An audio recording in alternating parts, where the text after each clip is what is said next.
குளிர்காலங்களில் இருள் நீண்ட நேரம் காணப்படும். எப்பொழுது விடியும் என்று நாம் சொல்லிக் கொள்வோம்.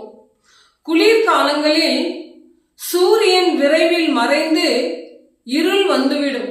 அதாவது இருள் முன் வந்து விடிதல் தாமதமாகும். தாமதமானாலும் கண்டிப்பாய் விடிந்துதான் ஆகும். அதே போலதான் இருள் என்னும் துன்பம் நம் வாழ்க்கையில வரும் பொழுது சில நேரங்களிலே துன்பத்திற்கான முடிவு வருவதற்கு தாமதம் ஏற்பட்டாலும் சந்தோஷம் என்னும் விடிதல் வந்துதான் ஆகும். இருள் நீண்ட நேரம் இருந்தாலும் அது நிலையானது அல்ல, விடிந்துதான் ஆகும்.